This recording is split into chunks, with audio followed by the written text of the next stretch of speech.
فقط دو نوع مشکل پولی وجود داره. یکی مشکل نداشتن پول کافی، مشکل دیگه داشتن پول خیلی زیاد. تو کدوم مشکل مالی رو میخوای؟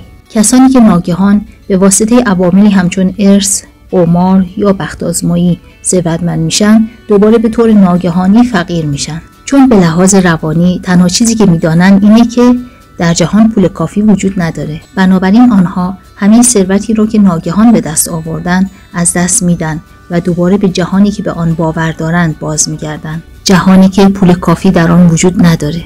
هر قدر به امنیت بیشتر نیاز داشته باشید، فقدان بیشتری در زندگی شما وجود خواهد داشت. امنیت و فقدان دست در دست یکدیگر دارند. به همین دلیل کسانی که به دنبال امنیت شغلی یا تضمین‌ها هستند، اغلب کسانی هستند که در زندگیشان فراوانی کمتری دارند. یکی از دلایلی که قانون 10-90 پول حقیقت پیدا میکنه اینه که بیشتر مردم زندگیشون رو صرف به دست آوردن امنیت بیشتر میکنن تا کسب مهارت‌های مالی بیشتر. اما فراموش نکنید هر قدر مهارت‌های مالی بیشتری داشته باشید، در زندگیتان فراوانی بیشتری خواهید داشت. هر قدر فردی به دنبال امنیت بیشتری باشه، کمتر میتونه فرصت‌هایی رو ببینه که به ثروت سرشار منتهی می‌گردن. آنها فقط یه روی سکه رو می‌بینن و هرگز روی دیگه رو نمی‌بینن. و همین دلیل هر قدر بیشتر به دنبال امنیت هستن، فرصت کمتری رو در سمت دیگه سکه می‌بینن. در جستجوی امنیت بودن برای پرهیز از خطر خطرناکترین کاری است که می‌توانید بکنید. هر قدر رقابتی تر باشید، فقدان بیشتری در زندگی شما وجود خواهد داشت. به همین دلیل مردم در محل کار، در حوزه شغل‌ها و ترفیعشان و در مدرسه در حوزه نمرات درسی با هم رقابت می‌کنند. یک فرد برای به دست آوردن فراوانی بیشتر نیازمند مهارت‌های بیشتر و خلاق بودن و قابلیت همکاری بیشتره. کسانی که خلاق هستند وضعیت مالی و مهارت‌های کاری خوبی دارند. کسانی که قابلیت همکاری رو دارن اغلب در زندگیشان با ازدیاد فراوانی مالی روبرو میشن. آینده شما امروز خلق میشه. خانه خراب کنترین واژه فرداست. فقرا، افراد ناموفق، غمگین و ناسالم از جمله کسانی هستند که بیش از هر کسی دیگه از کلمه فردا استفاده میکنن. این افراد اغلب میگن فردا سرمایه گذاری رو آغاز خواهم کرد، فردا رژیم غذایی و ورزش رو شروع خواهم کرد یا فردا مطالعه رو شروع خواهم کرد. کلمه فردا واژه‌ایه که بیش از هر کلمه دیگه زندگی ها رو ویران میکنه. مشکل کلمه فردا اینه که فردا وجود نداره. فردا فقط در ذهن‌ها، رویا پردازان و شکست خوردگان وجود داره. کسانی که همواره به فردا موکول میکنن خواهند دید که گناهان و رفتار نادرست گذشته اونها در نهایت گریبانشون رو میگیره. همه چیزی که ما داریم امروزه. امروز کلمه برندگان و فردا کلمه بازندگانه. آینده شما بر اساس عملکرد امروزتون خلق میشه، نه فردا. به عبارت دیگه آنچه که امروز انجام میدین آینده شماست. اغلب ما شنیدیم که داشتن اهداف در زندگی مهمه. اهداف مهمن، اما فرایند به دست آوردن هدف بسیار مهمتر از خود هدفه. اگه شما از یک جمع سوال کنید که چه کسی میخواد میلیونر بشه، اغلب افراد دستشون رو بالا میبرن. این بدان معناست که آنها هدف میلیونر شدن رو دارن، ولی حالا باید فرایند رسیدن به اون هدف رو انتخاب کنن. راههای زیادی وجود داره که یک شخص از طریق اونها بتونه به هدف میلیونر شدنش برسه. افراد ثروتمند در زندگیشون حداقل یه بار پول از دست دادن، اما در مقابل مردم بی پول زیادی وجود دارن که هرگز در زندگی یک سکه هم از دست ندادن. وحشت از دست دادن پول واقعیه، همه اون رو دارن، حتی پولدارا. اما مشکل ترس نیست، چگونگی کنترل اونه. مشکل اینه که چگونه زبانت رو کنترل کنی، چگونه شکستت رو که تغییراتی در زندگیت ایجاد میکنه کنترل کنی. این موضوع در موارد دیگه زندگی هم صادقه. تفاوت اصلی میان پولدارها و بی پولها در چگونگی کنترل ترسشونه. مهمترین علت نرسیدن به موفقیت مالی اینه که اغلب مردم ترجیح میدن کارها رو با امنیت کامل انجام بدن، نه خطرپذیر.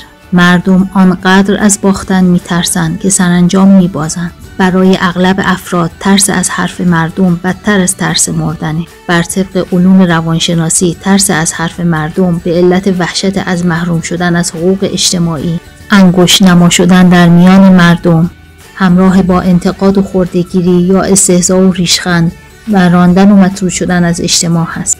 ترس از متفاوت بودن با دیگران مانع از این میشه که بیشتر مردم به جستجوی راه‌های تازه‌ای برای حل مشکلاتشون بگردن. تفاوت اصلی ثروتمندان و فقرا در نحوه اداره کردن ترسشونه. بازندگان در زندگی چگونه عمل میکنن؟ کسانی که در رابطه با از دست دادن پول می‌هراسند در زندگی واقعی هم همینطور هستند. همه ما کسانی رو میشناسیم که رابطه زناشویی رو ادامه میدن که فاقد عشق و علاقه است. مشاغلی رو ادامه میدن که رو به شکسته.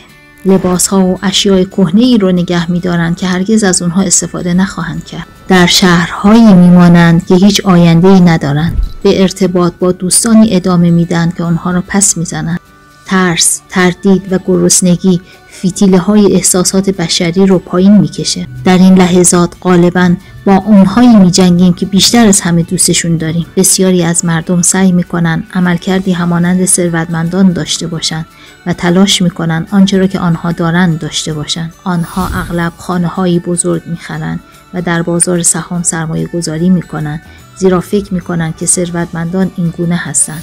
اگر آنها پیوسته تفکرات و دیدگاه‌های یک فرد فقیر یا متوسط را یدک بکشند و با این همه آنچه را که ثروتمندان انجام میدن را انجام بدن، دارایی آنها پیوسته در حد فقرا و طبقه متوسط خواهد بود. مسن شدن همان بزرگتر شدن نیست. بزرگ شدن یعنی این که شما کمتر و کمتر متکی به دیگران باشین و بیشتر و بیشتر بتونین از خودتون محافظت کنین و نیازهای خود و اطرافیانتون رو برطرف کنین. بزرگ شدن یک فرایند مادام العمره، فرایندی که بسیاری از مردم از اون اجتناب میکنن و به دنبال امنیت شغلی و امنیت مالی ایجاد شده توسط دیگری هستند، کسی غیر از خودشان. بزرگ شدن یعنی هرچه بزرگتر میشویم کارها را به شیوه متفاوتی انجام دهیم. ادامه دادن به انجام دادن همان کارهای قبلی در هر روز از زندگی از بسیاری از جهات مانع از پیشرفت ذهنی و عاطفی میشه. دنیا در حال تغییره و به طرز پیچیده‌تری رشد میکنه. ما هم باید همینطور باشیم. انسان‌ها مسن‌تر میشن اما الزاماً بزرگ نمیشن. بسیاری از افراد از چتر حمایتی پدر و مادر خارج میشن و به چتر حمایتی یک شرکت یا یک دولت پناه میبرن. بسیاری از افراد انتظار دارند که کسی دیگه ای از اونها مراقبت کنه یا مسئول فقدان دانایی و عقل سلیم اونها باشه.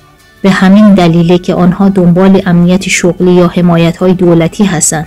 عده خیلی زیادی از مردم زندگیشان را صرف تضمین گرفتن میکنن و یک عمر از ریسک کردن و بزرگ شدن اجتناب میکنن و همیشه به دنبال یک والدین جایگزین هستند که از آنها مراقبت کنند.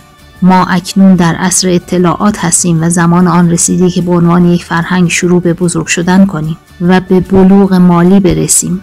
خیلی مهم نیست که چقدر پول در میارین، این مهمه که چقدر از اون رو حفظ میکنین. این پول چقدر براتون کار میکنه و شما اون رو برای چند نسل نگهداری میکنید. یک فرد معمولی که از زیان اجتناب میکنه و انتظار برد 100% رو داره، شخصیه که اغلب راهبرد یک بازنده رو داره.